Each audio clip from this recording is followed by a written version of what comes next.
I'm having a very bad morning, and I've been fighting with my mom. It is 1:20 p.m., and I have spent the entire morning in bed crying in the dark. And I really need to get myself re-regulated right now. So these videos really help me. Um, it's almost like if I'm explaining how to do it to somebody else, I necessarily have to do it for myself in order to show. It's like a weird psychological trick for me. So let me show you how I'm going to get re-regulated right now, and then I will talk about what it is that's got me so upset. First, I'm gonna take my pills. I didn't take my first dose of buspirone at 8 o'clock, so I'm actually gonna take my 8 and 12 dose together, and I am gonna take my methylphenidate, which is my stimulant drug for my ADHD. Not because I have to focus on anything today. I actually don't work today. Thanks, buddy. But I think that it's gonna help me get moving and focus and like clean my house and stuff. I already have clothes on, but I need socks. The next thing I've done is put my phone on airplane mode because I can't handle receiving any texts or phone calls right now. This is an airtight ship. I'm inside of my apartment and no one can get in. I don't have like almost any food in the house, but I had a bagel and an apple, and now I am going to do my stretching. I'm not feeling good. I'm still very much feeling very triggered, and I'm not feeling good at all. Here's what I'm going to do. I'm going to write it all down in my journal. Then I'm going to reset my apartment. I'm going to get everything cleaned up because it is bad again. Then I'm going to tell the camera what happened. Then I'm going to go to the grocery store, and then I'm going to make dinner. I actually only had my phone on. Oh, God. What else can go wrong today? I actually only had my phone on airplane mode for like 5 seconds. And then I reached out to my sisters and my friend Michael, and nobody's gotten back to me yet. And it's been a couple hours, and that's kind of the hardest part for me right now, is that like I just have no one to talk to about this, and I could really use some relationship support right now. And my fucking therapist is out of town this week. I usually have therapy tomorrow, but she's like celebrating the holidays or something. Thanks, Meg. Appreciate it, Meg. Need you. I wrote down in my journal, and I didn't finish cleaning my apartment yet, but that's okay. I got Instacart, I got groceries. I don't like to use Instacart, it's expensive, but I just didn't want to leave the house, and I only needed some simple things, so whatever. And I guess now is the part where I explain what happened. Okay, here's what happened. When I was a kid, I had a pet iguana named Elvis, who I named after Clarissa's pet crocodile Elvis on Clarissa Explains It All. And one day when I was about 13, I came home from school and Elvis was gone. I went to my mom and I asked what happened, and she said that she gave him away to a pet store. And I was really hurt by it, obviously. She gave away my pet while I was at school, didn't warn me, and then, as she so often did when I was a kid, my mom acted like my anger and sadness response to this was just completely irrational and a pain in her ass, and that I was like bullying her somehow by being upset that she gave away my pet while I was at school. And I'd had the iguana for years. And so years later, as an adult, I brought this up to her as something that had really hurt my feelings, and she doubled down and told me that she didn't actually give the iguana to a pet store. She took it out into the woods and set it free in a swamp. And sorry, one second. this one was upstairs creating a ruckus by digging in a cardboard box, and I just can't have that kind of noise while I'm explaining my childhood trauma. Thank you, Banks. Anyway, so yeah, she told me that she didn't actually give the iguana to a store. She brought it out into the woods and threw it in a swamp.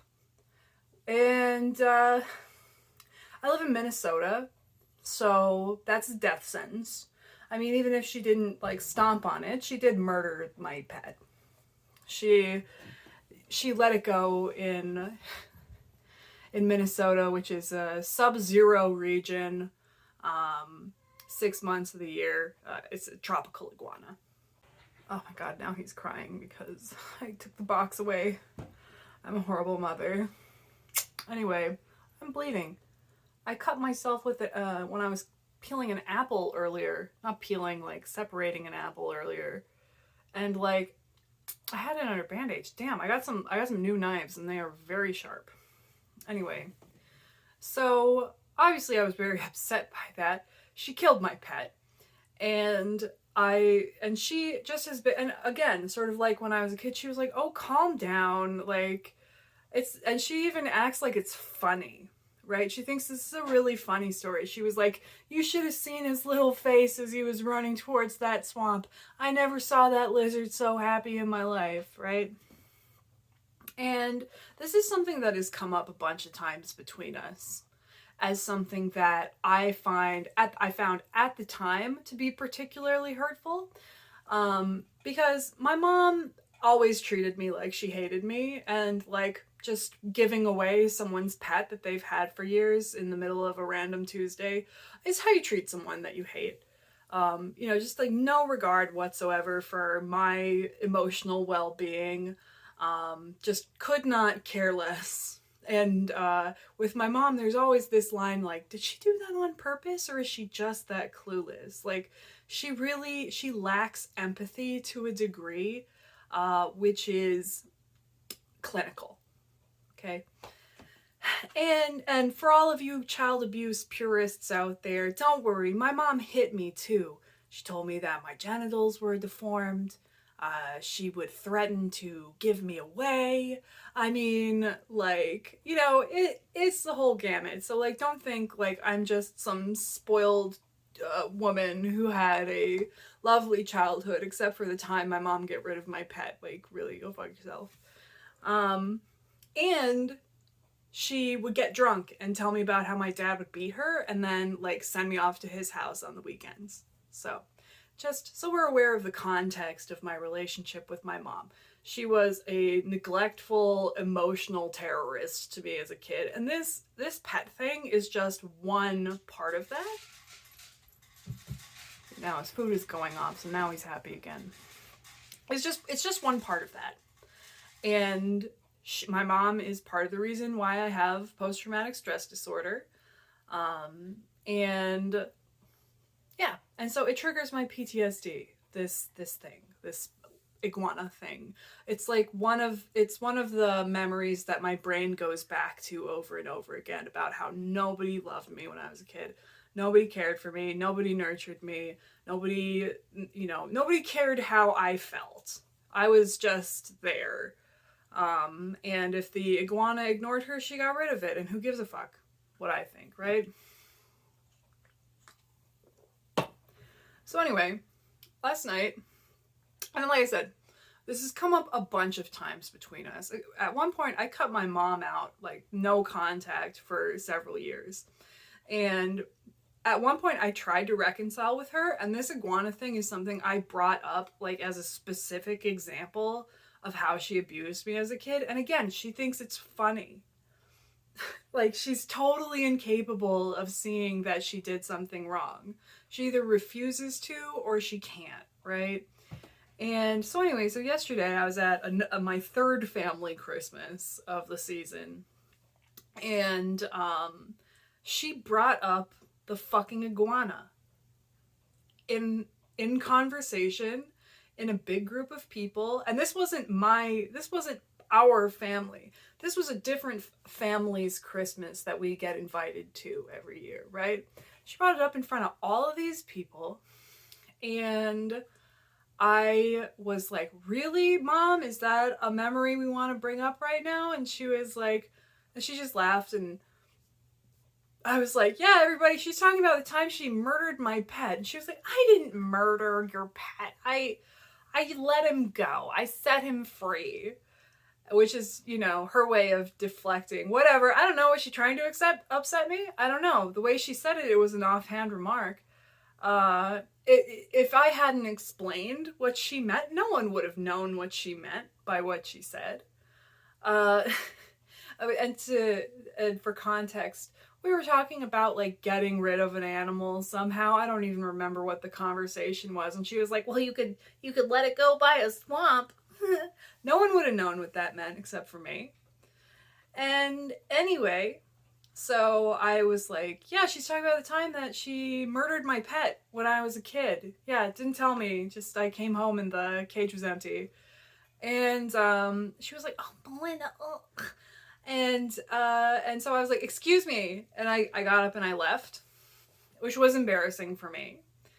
And luckily I always keep my pills on me. I took 2 Xanax. I went upstairs and hid in someone's room for a little bit until I like calmed down a little bit. But I was still triggered as fuck. I was upset the entire rest of the evening. I came back down. I just avoided my mom, and like luckily she left pretty soon after that. But even after she left, I was really upset. And I was still so upset because it triggered my PTSD. I wasn't just upset about the iguana.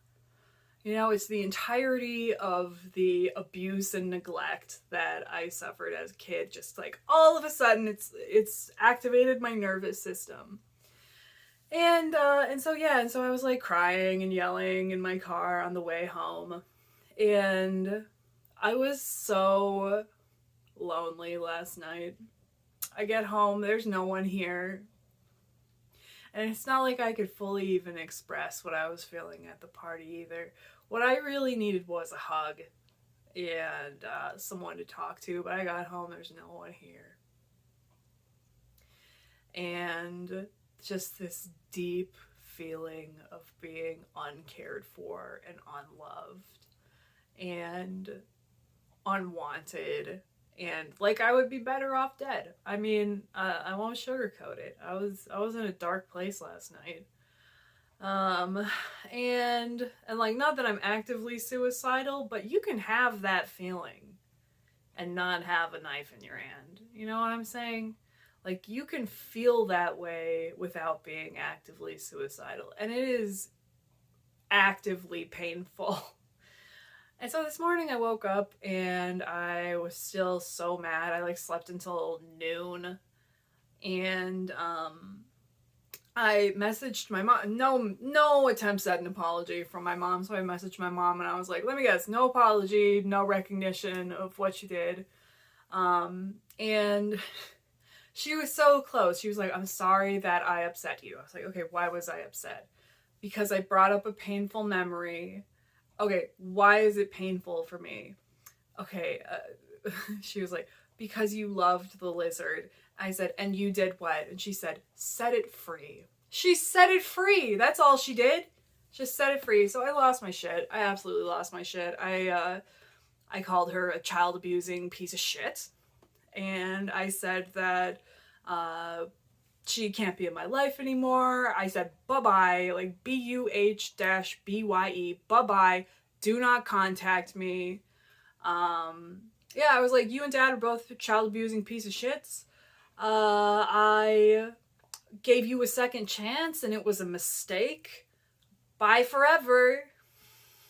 Basically. Oh, and I told her that people have inside of them the ability to look into other people and see what they are feeling. And that she doesn't have that and never has. Which I don't think I've ever expressed to her directly before. But it is the goddamn truth. It's all the truth. She is a child abusing piece of shit. Sometimes I really do feel like giving her another chance was a mistake. I should have just stayed not talking to her. And, yeah, so it was all really fun. And then that's when I started the video. And since then, I have calmed down. And I wrote about it in my diary, and I realized that what was really bothering me, honestly, at this point, is that I went overboard in my anger reaction. I was triggered. My PTSD was triggered. When my PTSD is triggered, usually my response is rage.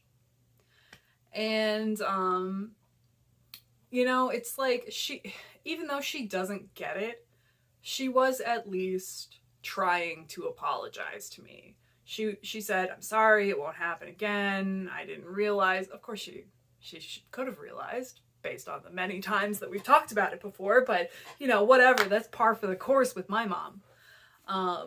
She's like, "I'm sorry, I didn't realize, it won't happen again. This was painful." No apology for actually doing it. But that's way too much to expect from her. And yeah, so, but I felt bad because name calling, child abusing piece of shit, like attacking her, like the very core of her character, telling her that she has no empathy, that I wanted no relationship with her for the rest of my life. These are all overreactions on my part. And some people might not think that those are overreactions, but they are. That is not how I conduct myself as an adult. And even though my PTSD was triggered, and I lose a lot of my ability to control my actions when I'm having a flashback, an emotional flashback. Even so, it was wrong of me to go that far because I could tell that she was sorry and that she was trying to apologize. She is not a mentally well person. And I do think that on a certain level, she can't help that. And so I sent her another message and was like, "Okay, listen, I don't ever want to hear about this fucking lizard again. I went too far earlier. I should have put down my phone and re-regulated myself," which is true. That is true. And I told her, basically, you've done so many things to me in my life that you do not understand the impact of. And I'm working on those things in therapy by myself because I know that you cannot make it up to me. And so if we want to have a relationship going forward, we're just going to have to keep it in the present. I don't want to ever discuss the past with you. And I don't want to discuss anything that you're processing on your own. Because that's another thing. She's doing EMDR right now. And she keeps on calling my little sister and dumping all of these trauma memories about my abusive dad and whatever on my youngest sister. It's upsetting the shit out of her. And she's shared some things with me about my dad over the past couple months that I just can't even believe she would think would be appropriate to tell me. About about the violent physical abuse that my dad put her through. Why would you tell your kid that? For what reason? It's not like I bring it up like, "Oh, dear mom, I'm so curious." No, she just forces it on you. And that's part of my trauma too. Part of my trauma too is her drunkenly coming into my room and telling me about how she was raped and my dad tried to choke her and he beat her, and then like, "Okay, bye, good night, Lindy," and then she sends me off to his house on the weekend. I mean, that's part of my trauma, is that she dumps this shit on me. And so I just told her, like, it's over. It's over between us trying to reconcile about the past. I have moved beyond the need for her to apologize to me, for her to somehow learn her lesson and become the mom that she always should have been. Like, that is not going to happen. And I have accepted that, actually. I mean, obviously it came out today, but like, that is the premise that I'm working on. The premise that I'm basing all of my work in therapy off of, is that mom is not going to come around and just say, "Oh, you're so right. Oh, now I remember and I apologize for this and this and this, and it was so wrong." And I get it now. It's not gonna happen. So yeah, so it's been a really fun day with my mom and my feelings about my mom and my PTSD, and just trying to enjoy the last of my 4-day weekend here. Hey, I was supposed to have a 2-hour massage today, but maybe it's a good thing that it got rescheduled to next week, because I would not have been in a mental space to really receive the blessings of this massage. Well, thanks for watching my video, and thank you for still being here after Vlogmas. And just a quick programming note, I think I'm going to take Vlogmas out of the titles of all my Vlogmas videos and just put them in the description so that so they'll have more rewatch quality. I know that I personally, when I see Vlogmas videos from other creators, I'm probably not going to go back and watch those videos, but I'm just going to take it out of the titles. But yeah, I still enjoy these videos, and I am gonna keep making them because they help me, and it helps to just explain to the public. I think that, and it's not like I've got some big crowd of people watching me or whatever, but like, I think that at this point in my healing, my injury right now, that I need to fix is my relationship with the world. It's relational. And just being able to say what I'm feeling and express my, I don't know, my trauma, whatever, to express what my deal is to people publicly and without shame is part of my healing right now. So thank you for being here, and I'll see you in the next one.